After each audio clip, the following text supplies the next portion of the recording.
Hello, and welcome to this installation of our plant engineering video conversation. I'm your host, Amara Raskus, editor-in-chief of Plant Engineering, and I've connected today with Dorian Kushner from DPMK Group. We're going to talk about the state of the manufacturing industry, homing in on the current market. Thanks for joining me today, Dorian. How are you? Hey, Amara, great to be here. Thank you. Awesome. Before we launch into our conversation, let me give you a little bit of background information about my guest. Dorian Kushner is the founder of DPMK Group, a boutique innovation and consulting firm. Dorian has an extensive background in robotics engineering, manufacturing, and venture capital, and has held leadership positions at various companies, from startups to global corporations. So let's look at the current situation, looking at market volatility, geopolitical tensions, supply chain disruptions. What does this all mean, and where are we going? Well, I think, Amara, the first thing to think about is, or first point I like to make, uncertainty is existential. And as manufacturers, as plant engineers, we're always dealing with some level of uncertainty. It's really the severity that changes. And I think leaders should always have this in mind, especially as they're developing their technology and operation strategies. Um, it's I think it's important to have a forward-thinking approach, but at the same time, look at, okay, what exactly, how do we future-proof our risk management practices? So I think we shouldn't panic. There shouldn't be knee-jerk reactions. I think we can use this opportunity to reevaluate technology portfolios, to look at operation strategies, and develop portfolios and strategies that are resilient to these fluctuations. Sound advice. How do companies evaluate their technology and operation strategies? And do you have any examples? Like, how do you get started on this? Sure, I think the first thing is to never be complacent, um, and action should always follow talking points. So a lot of times we see our leaders and the C-suite on stages talking about, we need to do this, or we should be doing this, or we feel that AI is the future.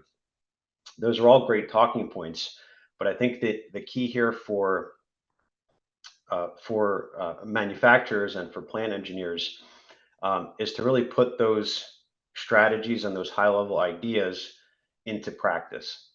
Um, and what I meant by not being complacent is always thinking about what are my competitors doing, and then also what's happening around the world that can affect my operations, my manufacturing line, and um, my business in general. So, kind of always staying a little bit on the anxious side. I think a little bit of anxiety is sometimes a good thing because it keeps us on our toes. So, I think the key there is, again, always being forward thinking, looking around at the world and having some geopolitical awareness. I think a lot of times companies maybe get stuck in their own little world, and it's fine to be internally focused. But I think it's also important to have an idea of an understanding of what's around you and how this might influence your strategy. We see a war in Europe. We have political tensions and geopolitical tensions in Asia, in South America, and so there's a lot of churn happening in the world, and in such a interconnected environment, we have to really, as leaders, we have to understand what's going on around us, and how do we how do we potentially foresee certain things that may happen in the near future and the long term, and how do we deal with it? And it all comes back to having a forward-thinking technology approach, but at the same time, uh, future-proofing and having a really solid risk management plan, so that when the market is very volatile and when things do come up, that are disruptive to business, we have a plan in place that we're not caught on our toes. One other point that I'd like to make, I think companies need to prioritize innovation. And the emphasis here is not necessarily on turning out new products and taking big risks, but rather understanding competition, understanding again the geopolitical environment, and using this knowledge to stay ahead of the curve. This may be new products, it could be internal improvements in efficiency and operations. Um, it's really all about just kind of staying in tune, staying in touch with what's happening, and being innovative in developing solutions to potential problems. Okay, and I'm glad you brought that up. Innovation is vital. Can you expand your thoughts there? Like, what's a deeper dive on an innovation strategy? Or what does that mean? What does that look like?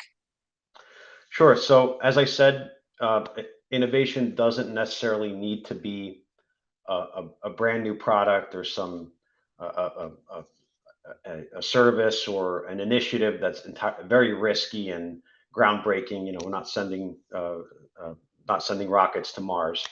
Um, it really is about. I'm actually a big proponent for manufacturing companies in particular to look at improving internal operations and technology.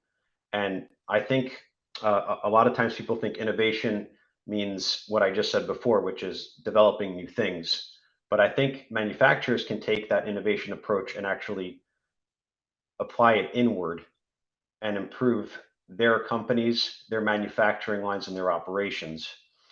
So you kind of have two streams. You have outbound new products, services, features that go to your customers, and inbound, which are internal operational improvements.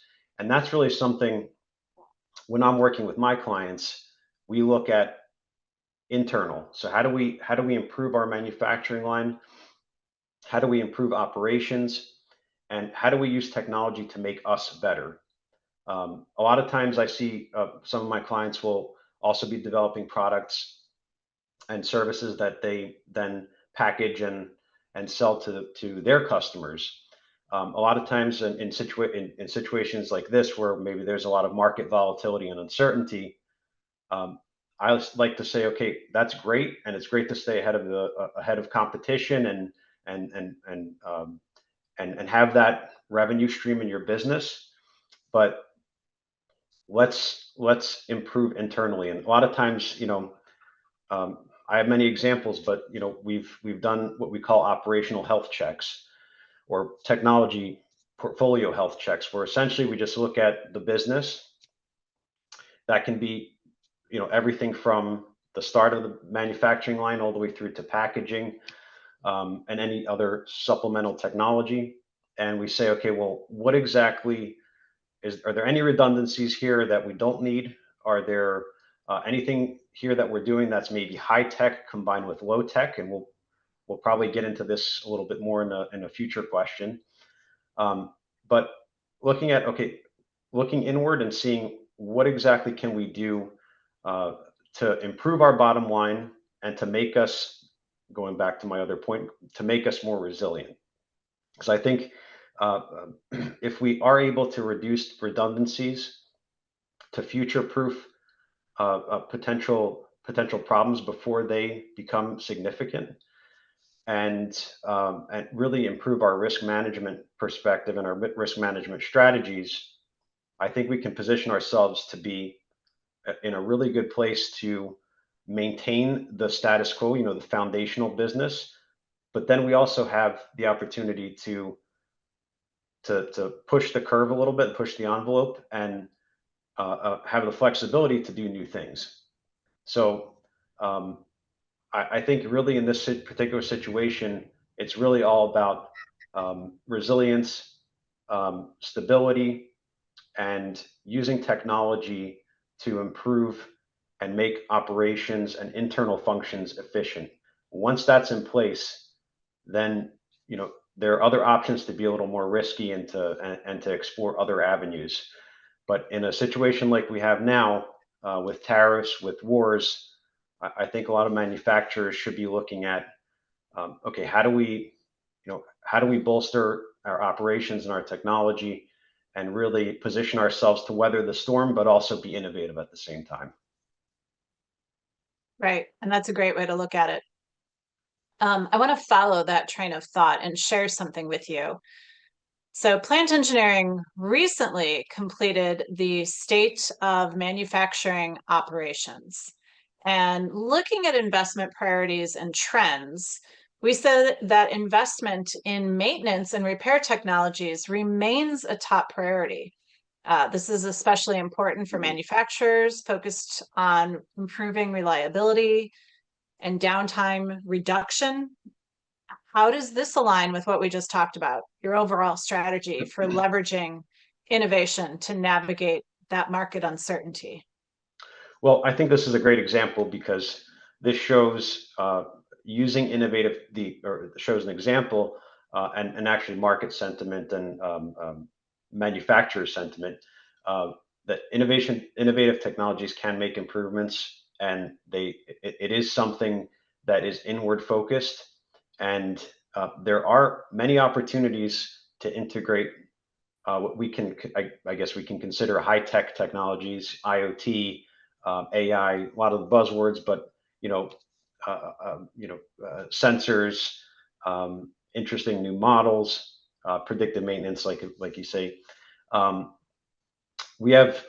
It's great to see that, and it's great to see that our industry is placing an emphasis on this. So I think this kind of highlights or corresponds with my points around internal innovation and focusing on critical equipment. So again, risk proofing, being resilient, using technology to bolster our critical areas and critical equipment related to our manufacturing line and to our operations.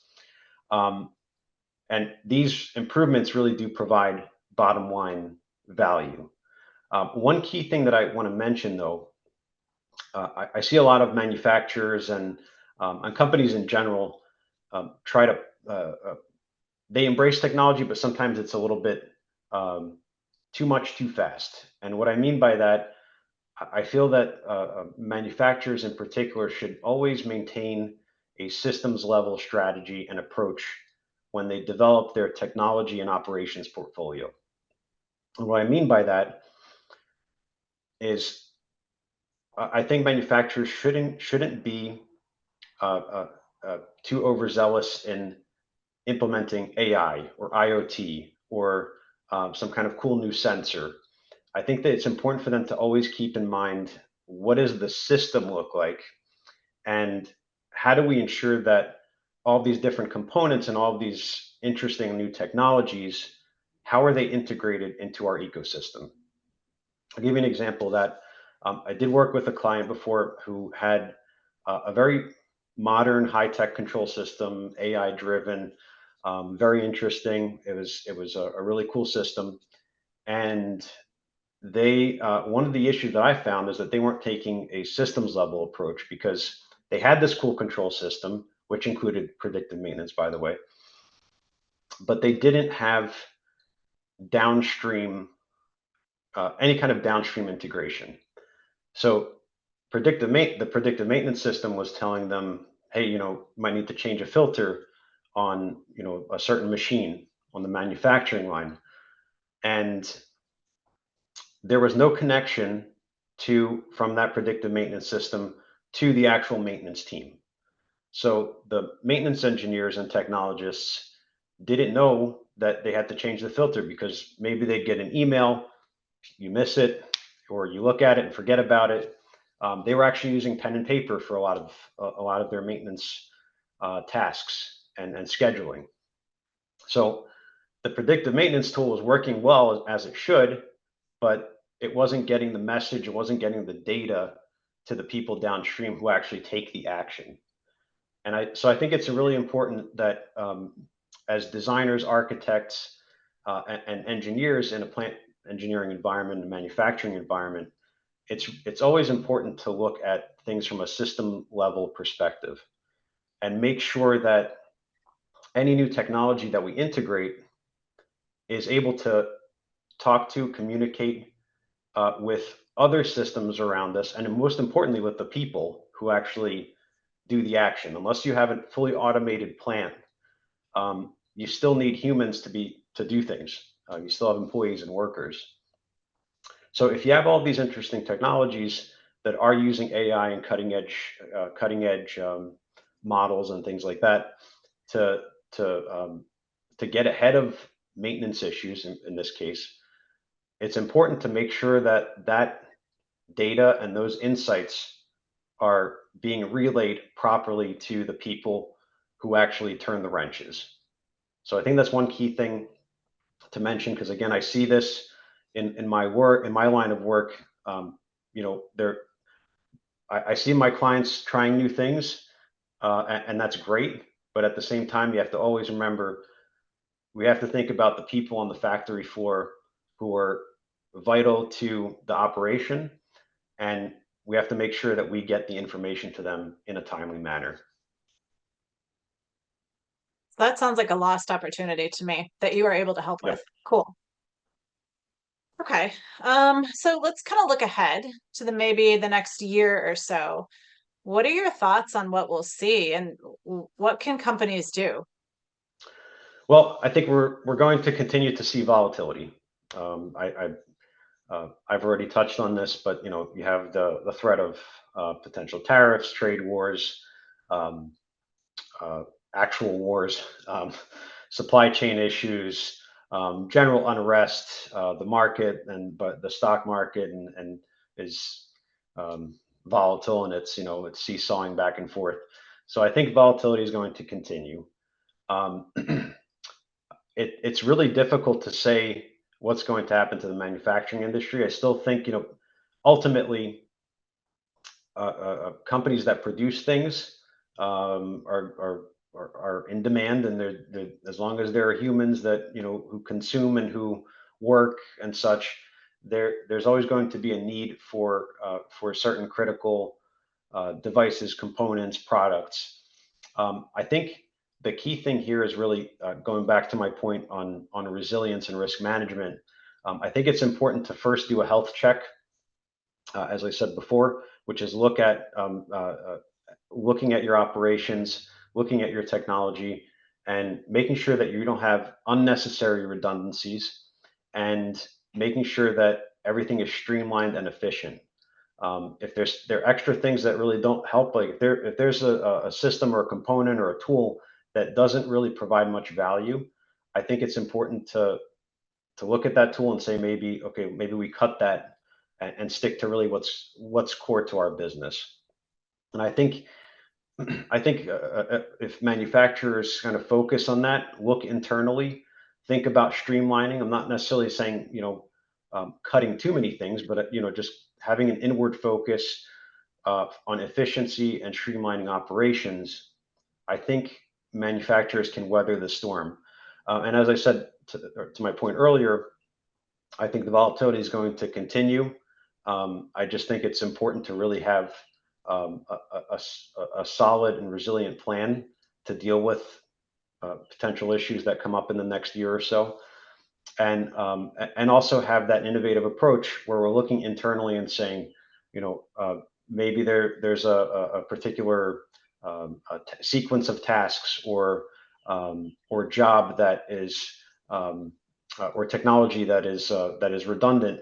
Make sure that we look at it and streamline operations, and therefore either reduce costs or increase profit, however you want to look at it.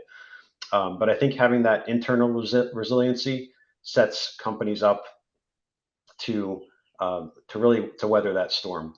One other thing to mention too is when you have that internal resiliency, you can be a little riskier and look at outward innovation, and look at potential new products that could be worthwhile to introduce in this environment.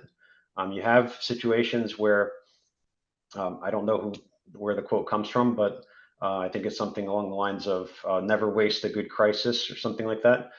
Um, there are opportunities to look at. Okay, maybe there's a technology or service or product that we can offer, and we can use to better our position as a manufacturer. So I think there are opportunities both inward and outward. It's just about really taking a common sense approach and focusing on ensuring that core business is working properly. Well, that is a lot to think about. Thank you so much, Dorian. Thank you, Amara. I appreciate it. Yes, and that was Dorian Kushner from DPMK Group talking about market trends and how to not waste a crisis. Thank you for reminding me about that. For more information on the market's uncertainty and on manufacturing operations as a whole, visit Plant Engineering at www.plantengineering.com. Thank you so much for joining us, and goodbye.